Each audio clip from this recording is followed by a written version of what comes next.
Hi everyone, and welcome to the Syncretism Society Virtual Academy, and my name is Mehmet. And the name of today's video is The Tree of Life and the Zodiac. So what we're going to be doing today is we're going to be syncretizing the Jewish Tree of Life and the Zodiac, mainly the 10 planets, but we're also going to be touching up on the signs as well as and how it fits in to the Tree of Life. So before I get into my board and show you some patterns that I've noticed in relation to the signs and how particular parts of the Tree of Life correlate to particular elements, and also I'm going to correlate it to like a map about Earth, the Tropic of Capricorn, Tropic of Cancer, and Equator. What I want to do before I get into the board and give you some more meticulous details is I want to share my screen, and I'm going to read a few parts about like spiritual astrology and what the Tree of Life is and what the 10 Sephiroth is. So I'm going to do that using two main sources. One is from a website called Spiritual Astrology, and the other one will be from The Secret Teachings of All Ages from Manly P. Hall. So without further ado, I'm going to share my screen and we'll get into that, and I'll start reading, and we can get some just some basic concepts of what the Tree of Life is and the 10 Sephiroth and how it connects to astrology and the universe. So we just move this up. So let's get into it.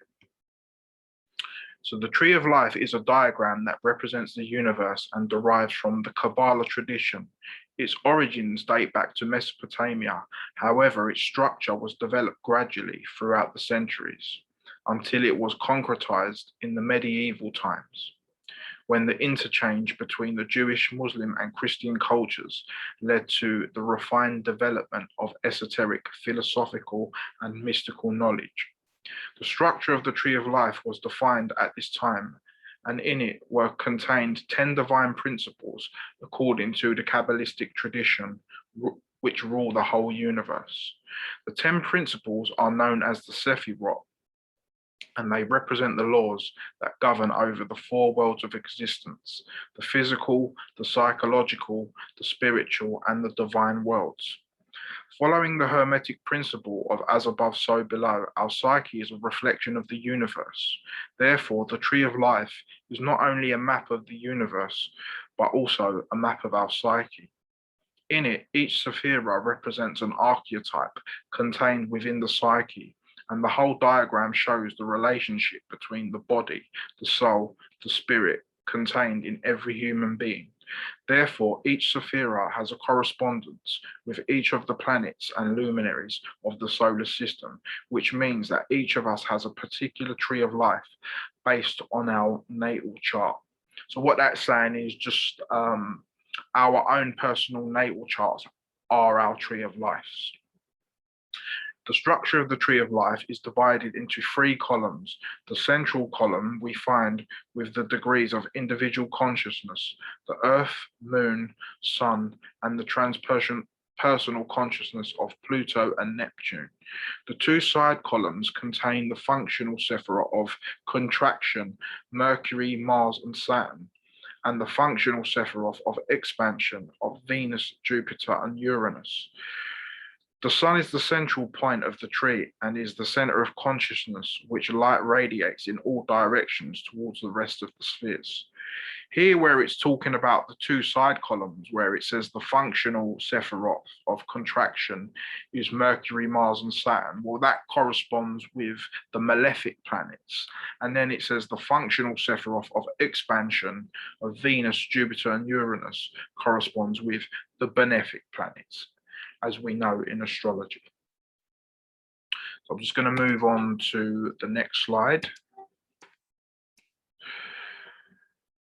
Spiritual astrology is based on the core notion that everything in the universe obeys the same laws of cosmic order. Following the Hermetic principle of as above, so below, the cycles on Earth are mirrors of the heavenly cycles, all of which emanate from the divine. Astrology was born as an art science that would help humanity live in harmony with the patterns of Earth and heaven. For example, the cycles of the sun and moon were meticulously studied in order to produce better harvests as well as to worship the gods. In the universe, human beings hold the unique position of meditation between earth and heaven, between the physical and the divine dimensions. In between these two extremes lay the spheres of planetary influences which condition our lives in a personal and on a collective level. The purpose of spiritual astrology is to help us become aware of these planetary influences so that we can live in harmony with heaven and earth. We can become the bearers of light while we are here on earth, and we can live our life according to the pure purpose of our soul.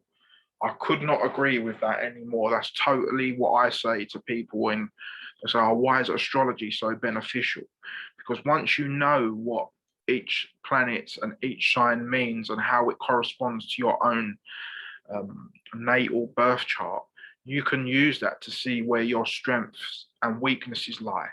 And by having that guide, you can kind of use it to kind of move forward in life rather, whereas there's a lot of people like in the world in general, like are doing maybe a career that's not suited for them. But when you look at your chart and you see where your strengths lie and where your weaknesses lie, you can kind of either brush up on where your weaknesses are, or you can kind of divert your focus to your strengths, and then that will help you with what you're good at. So moving on, I'm just going to read a couple of things just to get a different perspective from Manly P. Hall's book, The Secret Teachings of All Ages. So I've got a couple of more slides and then I'm going to get into deciphering it on my board. So the tree of the Sephiroth may be considered an invaluable compendium of secret philosophy, which originally was the spirit and soul of Chassidism. The Kabbalah is the priceless heritage of Israel, but each year, those who comprehend its true principles become fewer in number. The Jew of today, if he lacks a realization of the profundity of his people's doctrines, is usually permeated with that most dangerous form of ignorance, modernism, and prone to regard the Kabbalah as either evil, to be shunned like the plague, or ridiculous superstition which has survived the black magic of the Dark Ages. Just to pick up on that, yeah, that's a very interesting point actually, because that's the thing with a lot of esoteric science, because it's kind of has this link with the elites and the Freemasons. A lot of people all of a sudden think it's evil or it's dark or it's like black magic. But the thing is, with anything in life, everything is a tool, and it just depends on how you use it. So just because evil people may use the Bible or may use astrology or may use the Kabbalah in a negative way, it doesn't actually mean that the science or the philosophy behind it is evil or negative. It all depends on the intent of the person using it and what they're using it for. But to continue, yet without the key which the Kabbalah supplies, the spiritual mysteries of both Old and New Testament must remain unsolved by a Jew and Gentile alike. Excuse me. The Sephirotic tree consists of 10 globes of luminous splendor arranged in 3 vertical columns and connected by 22 channels or paths. The 10 globes are called the Sephiroth, and to them are assigned the numbers 1 to 10. The 3 columns are called mercy on the right, severity on the left, and between them mildness, and the mildness as the reconciling power. The columns may also be said to represent wisdom, strength, and beauty, which form the triune support of the universe, for it is written that the foundation of all things is the number 3. Yeah, where it talks about wisdom, strength, and beauty, this also corresponds with the Royal Arch of the Freemasons, which I spoke about in my last video about the Great Conjunction. Wisdom corresponds with Libra, beauty corresponds with Aries, and strength corresponds with Cancer. So moving on, the 22 channels are the letters of the Hebrew alphabet, and to them are assigned the major trumps of the tarot deck of symbolic cards. Also, when you add up the numbers of all the 4 cardinal signs, they also add up to 22, which comes to 4, which relates to the tetragrammaton. So yeah, moving on, this is just a list of the 10 Sephiroths and their name and which planets they correspond to. So it starts from the top, which corresponds with heaven, and the bottom, which corresponds with earth. So Malkuth corresponds with earth. Here they've Manly P. Hall's labeled it as elements, which is correct still. Yesod corresponds with the moon. Hod corresponds with Mercury. Netzar corresponds with Venus. Tifereth corresponds with the sun. Geburah corresponds with Mars. Chesed, Jupiter. Binah, Saturn. Hokmah, the Zodiac, and also Uranus. And Ketha, the crown, the primum mobile, and also this corresponds with Neptune. And there's also another Sephiroth, which is not a part of the 10 Sephiroth, which is called Da'at, which corresponds with Pluto, which I will talk about once I get into my board and we can decipher it a bit more. And also, yeah, like the zodiac signs, each Sephiroth has kind of like a one-liner or a one word that defines it. So Kepha is the crown, Chokmah is wisdom, Binah is understanding, Chesed mercy, Geburah severity, Tifereth beauty, victory is Netzar, Hod is glory, Jesod is foundation, and Malkuth is the kingdom. So yeah, just to carry on reading, the 10 numbers Sephiroth out of nothing are analogous to the 10 fingers and 10 toes, 5 over against 5. In the center of them is the covenant which only the one God, which with the only one God. In the spiritual world, it is the covenant of the voice, the word, and in the corporal world, the circumcision of the flesh, the rite of Abraham. Well, Abraham in theology corresponds with Saturn, and also like in in the Muslim world, that would correspond with Ibrahim, and in the Vedic world, that would correspond with Brahma, as you can see here. If you swap the A and put it on the end, it becomes Brahma. So Abraham and Brahma are anagrams of each other. And yeah, so these are the 3 pillars. The left pillar is the pillar of strength and is a divine feminine principle, is the right brain, negative, magnetic, yin charge, and passive. So this would correspond with what I was talking about earlier with the malefic planets. So the right pillar is Jachin, the pillar of form, divine masculine principle, left brain, positive, electric, yang charge, active, and this would correlate with the benefic planets. And the center pillar is the pillar of consciousness, which corresponds with balance, equilibrium, neutral, and electromagnetic charge.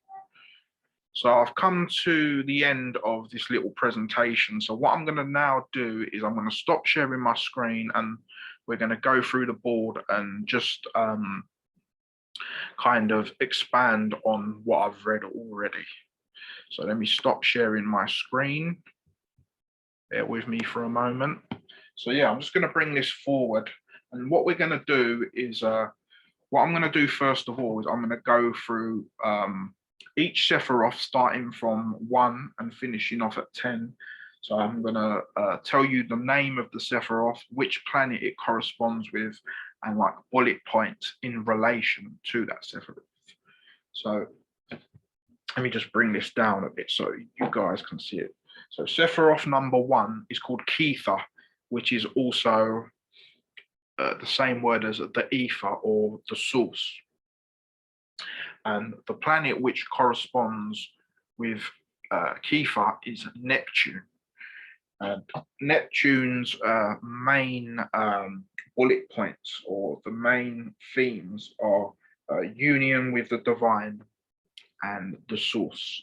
And also, before I get into that, I just want to also explain how within the tree of life, you also have the 7 levels in relation to like the 7 heavens or the 7 colors in the electromagnetic spectrum. So this would be the crown chakra.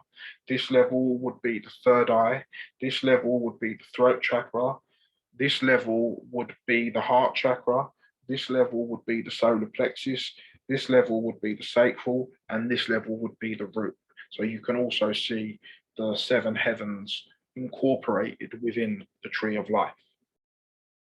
So moving on to the second Sephiroth, which is called Hokmah, and it corresponds with the planet of Uranus. And Uranus obviously corresponds with the firmament and the zodiac, like it said in the bits I was reading earlier. And the key concepts of Hokmah is inspiration, wisdom, and new vision. So that is Sephiroth number 2. And then number 3, we have Binah, which corresponds to the planet of Saturn. And it's interesting here, you can see a triangle. This would also correspond with the like Holy Trinity, or you could correspond it to the study of the torus field. So this would be dielectricity, this would be magnetism, and this would be electricity, because we also know that the word El corresponds to Saturn in a lot of theology and in a lot of esoteric sciences. And yeah, so Saturn corresponds with the Sephiroth of Binah. And that's really interesting, actually, because the word Binah in the Turkish language means a building.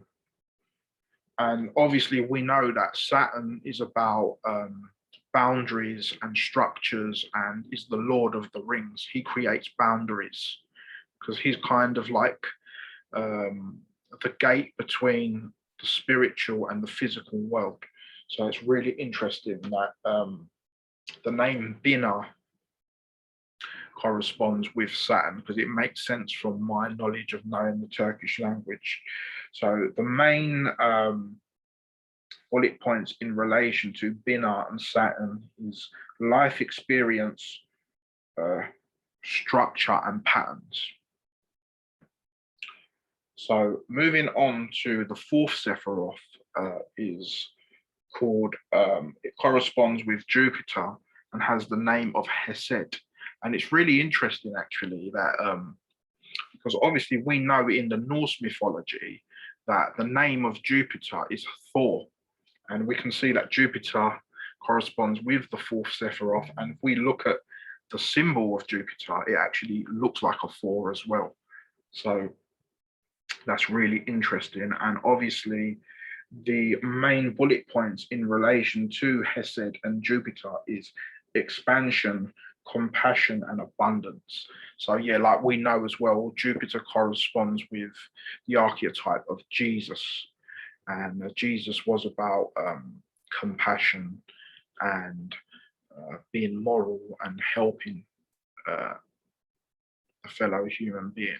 So wherever you have Jupiter in your chart is where you have abundance of something. Like for me, my Jupiter is in the sign of Sagittarius, which is the sign of philosophy, higher knowledge, wisdom, religion, dreams. So as you can see, this is what I'm explaining now, so that makes a lot of sense in relation to my chart. So moving on to the fifth Sephiroth, which correlates with the planet Mars and has the name of a Gevura. Gevura's main bullet point is defense, attack, action, and goals.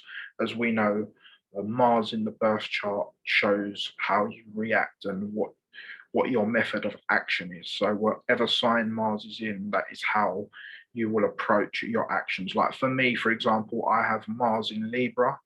So my action and my goals is always set out in a very Libran and balanced way. I'm being very simple. I could go a lot more into depth in regards to that, but I'm just going to keep it simple here. And the sixth Sephiroth is called Tiferet and corresponds with the sun. And it's interesting because the first video I did on the Syncretism Society Virtual Academy was called the Zodiac and the number 6. And I showed how the number 6 is the main number within the Zodiac. And that makes a lot of sense because number 6 correlates with the sun. And as we know, tropical astrology and the sun is always the main orb in astrology. And the main bullet points of Tiferet and the sun is center of being, godness, and truth. And that correlates with the heart chakra, which is why I've done it in green. And also you can see I've done it like the electromagnetic spectrum. So you've got blue shift, red shift, and then you've got the neutral, the green in the middle. So moving on, the seventh Sephiroth corresponds with Venus and has the name of Nexa. And the main bullet points in relation to Venus and Nexa is desire, pleasure, and stimuli. And that corresponds with the solar plexus chakra. So then moving on to Sephiroth 8, sorry, there's a light there. That corresponds with Mercury and is the name of Hod. And the main bullet points in relation to Hod and Mercury is the mind, communication, and ideas. And that also correlates with the solar plexus chakra. So then the ninth Sephiroth is called a Yesod, and that correlates with the moon. And yeah, obviously we know the moon is to do with your emotions, your survival instincts, your ego, and it's also to do with your heritage, because as we know, the fourth house in the birth chart is to do with your heritage and your home. And finally, the 10th Sephiroth is what we call Malkuth and would relate to the physical world. So Malkuth, yeah, is earth, it's the physical body, and what does that say there? Oh yeah, sorry, it says health. Sorry, I'm just trying to read my own writing, and it says organic life, and that correlates with the root chakra. So after letting you know, like, so basically, also the way that, like I've mentioned, I don't know if I mentioned it before, but I'll mention it now. The way that they've done the order is from the longest orbit to the shortest orbit. So you've got Neptune, Uranus, Saturn, Jupiter, Mars, Sun, Venus, Mercury, Moon, and then the Earth. Obviously, within the Syncretism Society, one of our main tenets is that we teach that the Earth is geocentric and stationary. So that would make sense, it being right at the bottom, because that is the most dense out of all of the other Sephiroths. Other things I can show you within the Tree of Life, like I mentioned, this correlates with redshift, blueshift. So the redshift section would be the more denser section and more in relation to the physical world, and the blue shift section would be related to heaven and more of the spiritual world. So you can see the electromagnetic spectrum also within the Tree of Life. And yeah, as you know, the flag for Great Britain is called the Union Jack. And obviously Jack or Jacob is the sun. So the sun, as you can see here, is in the center. And you can see the Union Jack in here. Obviously, it doesn't have the line going across, but from what I was reading in the slides, it said that how this is the center and everything goes out from this point. So this is the Union of Jack. Also, another interesting thing I want to show to you is that within the Tree of Life, in these sections, they've added the zodiac signs, and it's really interesting how it all correlates. So, for example, or also you can see how it's got like the opposite signs. So, for example, I'll just give you an example. So, we know that in the zodiac, opposite both the Mars signs, which is Aries and Scorpio, we have Venus, which is of Taurus and Libra. So if you look here, where's Mars, and you go directly opposite, you'll have Venus. So you can see that there's patterns of the zodiac within the Tree of Life. And the same with Jupiter and Mercury, because opposite Mercury just say Mercury in Virgo, directly opposite is Pisces, which is ruled by Jupiter. And the same with Gemini, directly opposite Gemini is Sagittarius, which is also ruled by Jupiter. So you can see the connection there of how the opposing planets are embedded within the Tree of Life. And also what you can see in here is that the planets of Venus and Mercury have a special correlation to the elements of air and earth, because Venus obviously rules Taurus and also it rules Libra. And then it's the same with Mercury. So Mercury rules Virgo, which is earth, and Gemini, which is air. So you can see that also the planets also have their special relationships with particular elements. So Mercury and Venus relate to air and earth, whereas if we take Mars and Jupiter, they relate to fire and water, because obviously you have Mars in Aries, which is fire, and Jupiter in Sagittarius, which is fire, but then also you have Mars in Scorpio, which is water, and Jupiter in Pisces, which is water. So it's very, very interesting how there's patterns in here. Obviously, because it looks different from our traditional zodiac wheel, it might be hard to spot at first. But yeah, a friend of mine, a great astrologer from Alaska, kind of brought this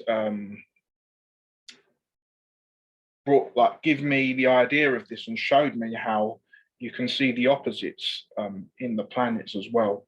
And yeah, obviously we can see like Mars there, and then you see Aries there and Scorpio there. You see Jupiter here, you see Sagittarius there and Pisces here.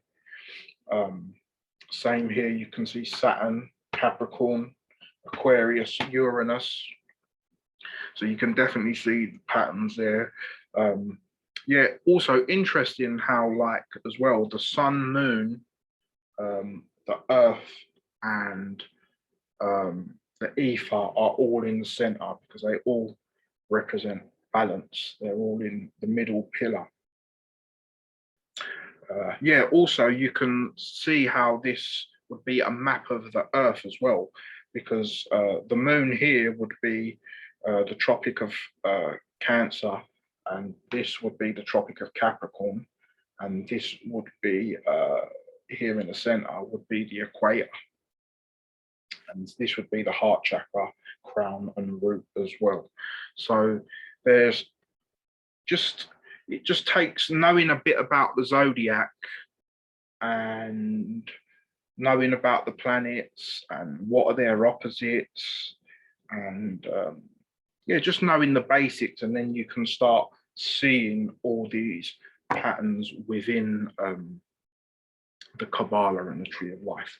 And yeah, like I mentioned, there is also another Sephiroth, which is not a part of the main Sephiroth, which is placed here, and it's called Dahat, which relates to Pluto. And Pluto relates to a higher dimension, light and transformation. And obviously we know that relates to Scorpio in the zodiac. So yeah, just a quick roundup before I let you go. So it starts from 1 at the top and goes to 10 at the bottom, and it starts from the planets with the longest orbit around the zodiac to the shortest. So this is why it goes in this order. So it goes from longest Neptune, Uranus, Saturn, Jupiter, Mars, the Sun, Venus, Mercury, Moon, and then the stationary Earth at the bottom. So I hope you guys enjoyed this presentation. I hope I made everything clear. And if I haven't, you can always feel free to message me and ask any questions, because obviously this stuff can be quite intricate, and if you haven't looked into it, it might be a bit confusing. But also another thing I'd suggest you to do is once I give you these little keys, it's always best to go and do your own research, because I always feel that you always learn best when you go to look yourself, because that way you can learn in your own way and get a true understanding of it. So yeah, like I said, I hope you enjoyed this presentation, and if you have any questions, feel free to message me, and I'll catch you soon with the next lesson. Peace, love and blessings. I'm out.